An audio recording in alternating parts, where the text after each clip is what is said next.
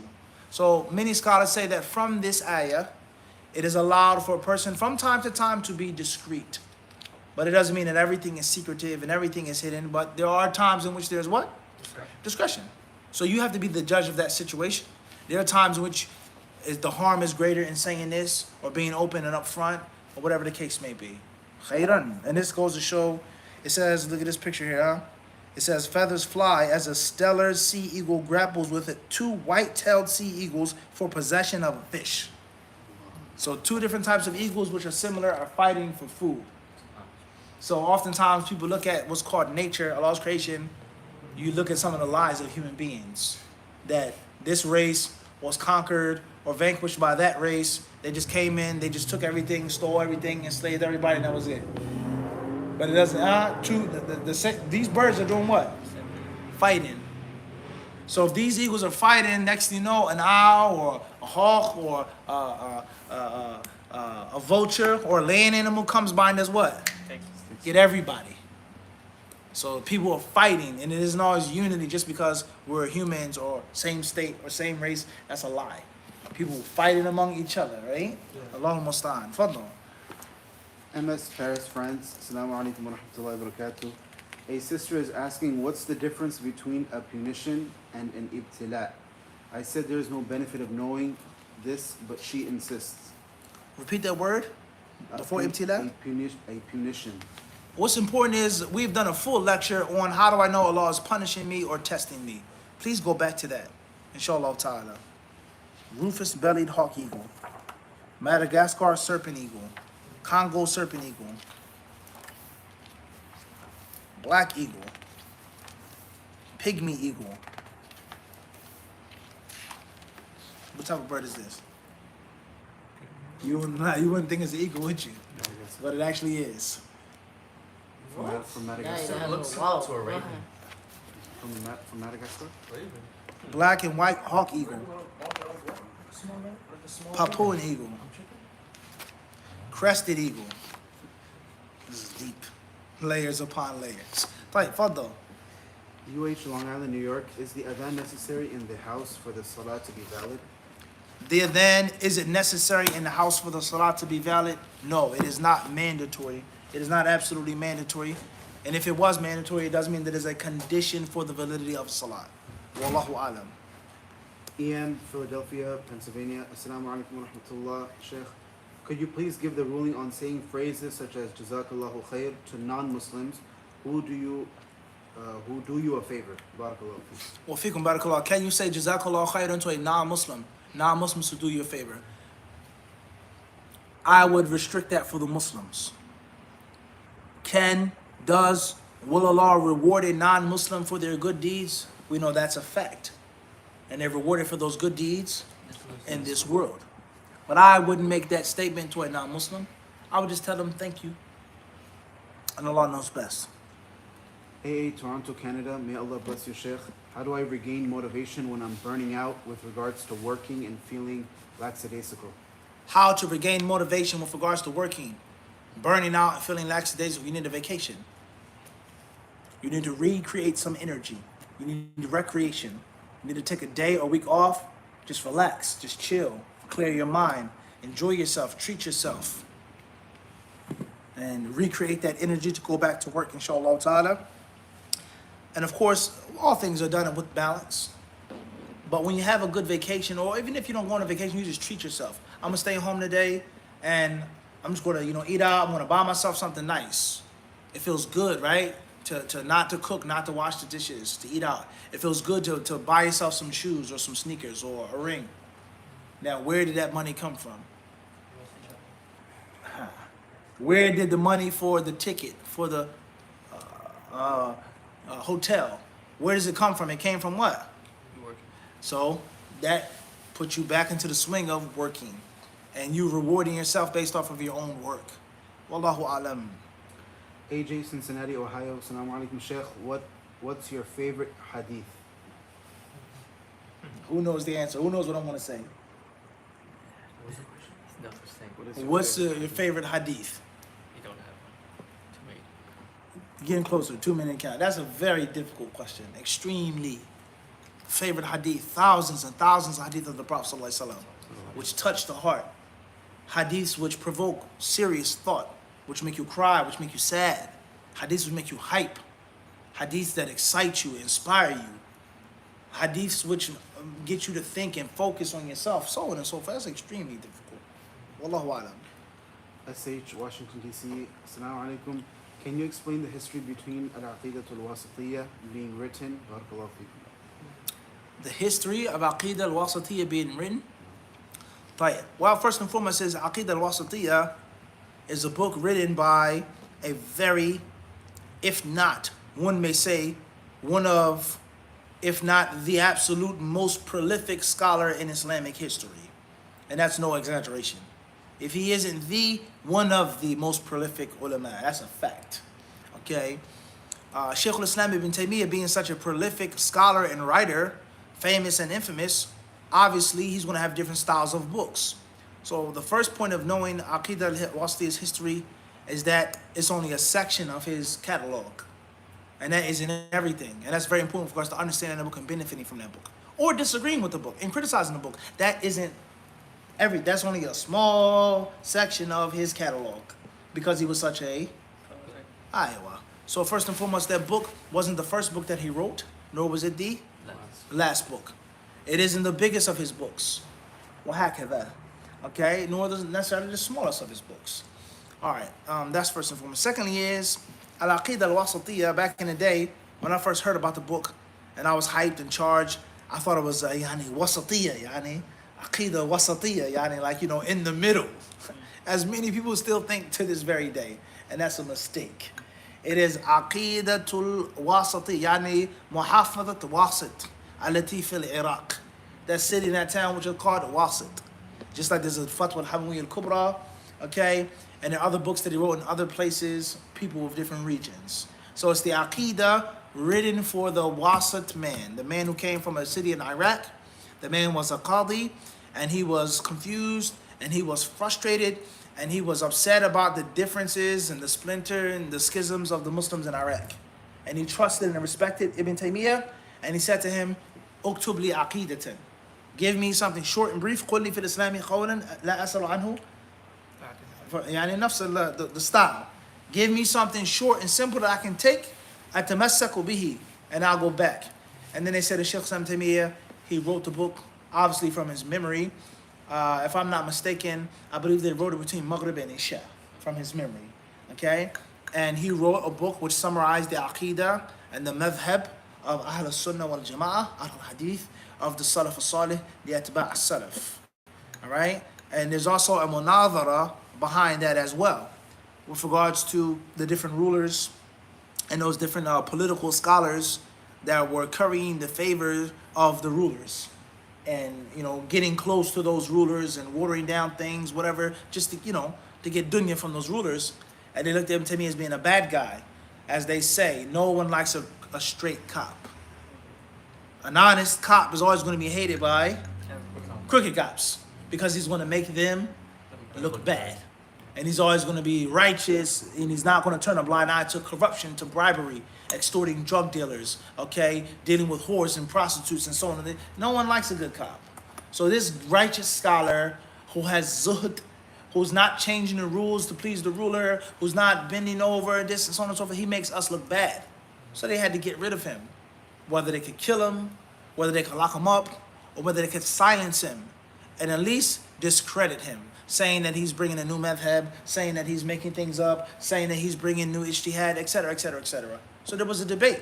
And Ibn Taymiyyah, he had this debate in front of all of the people. And if my poor memory serves me correctly, he said, and this is a very influential statement, Sheikh Islam Taymiyyah, he said in that munadhara, that debate, he said, كُلُّ مَنْ خَالَفَنِي فَأَنَا أَعْلَمُ بِمَذْهَبِهِ مِنْهُم.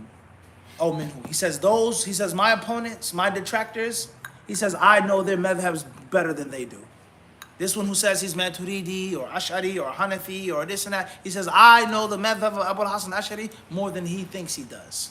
I know what Abu Hanifa was about and his students and disciples. That statement can only come from a great deal of strength.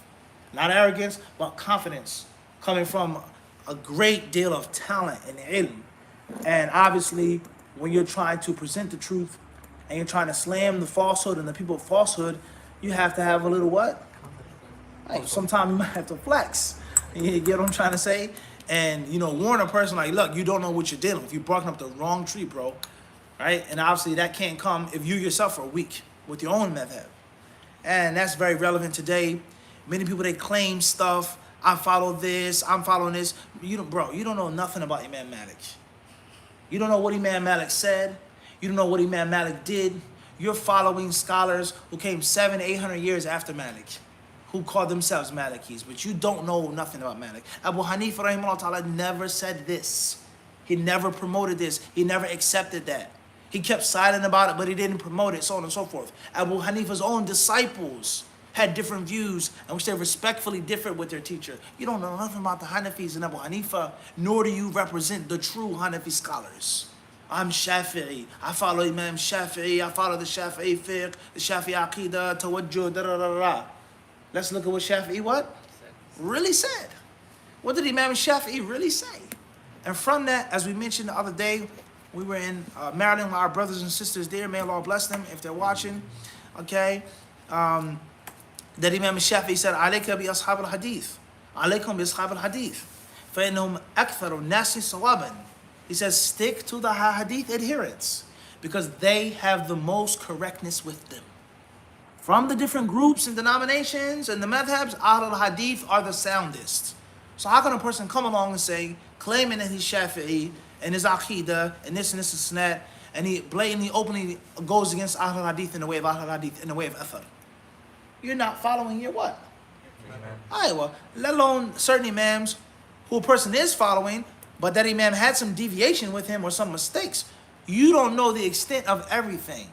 So that's a very, it's a very deep statement. And Allah subhanahu wa ta'ala surely knows best. MS Gatineau, Canada. Is it okay to go to protest? It seems there's too many haram music. Next question. KS, Jamaica, New York. Assalamu alaikum Mufti. I hope you're doing well. What's the proper way to follow giving 2 adhans for Jummah?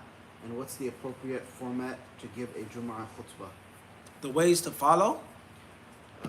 The ways to follow giving 2 adhans for Jummah. I don't understand the first part of the question. The appropriate way to follow giving 2 adhans during Jummah, whether you're the khatib, whether you're making the adhan, whether you're sitting down, Allahu Alam. What's important is the proper format of the khutbah. The khutbah must include praising Allah. It must include mentioning Allah's oneness. And it must include you reminding the people of the taqwa of Allah subhanahu wa ta'ala as a bare minimum. If you can be eloquent, if you can have the necessary confidence and strength, if you can quote this and explain this and bring this and get, then that's even better. And if not, you do the basic necessities that are required. Wallahu ta'ala alam. And of course, that's a long discussion. And in my humble opinion, it's a lost art form. And that is the art of the khutbah. There's no question about that. Giving the khutbah is an art. It's an art form. And the more you learn it, the better you study. Inshallah, the better your khutbah will be. And the more impactful your khutbah will be. And the more people's lives and hearts you will touch and reach and have an effect upon. Wallahu ta'ala alam. K, Manchester, UK. Jazakumullahu khairan, Sheikh. Is it a valid view to believe that action is a condition for the perfection of Iman, but not part of the foundation or usul or the asl of Iman? What's important is, this will be our last question tonight, in regards to deeds being a necessary condition of Iman or deeds being things that complete one's Iman, so on and so forth. The Salaf al-Salih al-Hadith, they said, Al-Imanu qawlun wa amalun, yazidu wa yanqusu. Iman is a statement and an action, it increases and it decreases. So when they defined Iman, when they said what Iman was as a stable, as a foundation, they said it had two parts. And from those two parts is amal, and that it increases and it decreases. There is no doubt, no one is going to differ on the reality that certain deeds are supererogatory. They're voluntary. And if you don't do them, it doesn't mean you're a bad Muslim. It doesn't mean that your Iman is going to, plummet. And it doesn't mean that your Iman is taken away. So obviously those actions aren't from the get-go. And at the same time, a person is going to sit down and say, how can a man claim to have Iman, perfect Iman, meaning the obligatory perfection, the correct Iman, and not have any actions, and not do anything? And actions are nothing more but means of perfection. Can't forget the soul, I had that, right? So people have to think and ponder over what the Salaf al-Salih and what al-Hadith actually said. And of course, Iman is a very long discussion regarding these matters. And it goes back to what I said with regards to people following different later scholars and later generations and not spending all of their time and their effort and their energy and looking at what the earliest Muslims said. Look at what the Sahaba said and did, individually and holistically. And all of these things will become clear.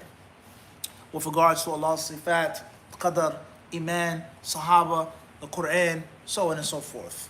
All of the different points of differing and fighting among the different groups concerning Aqidah. Wallahu ta'ala a'lam.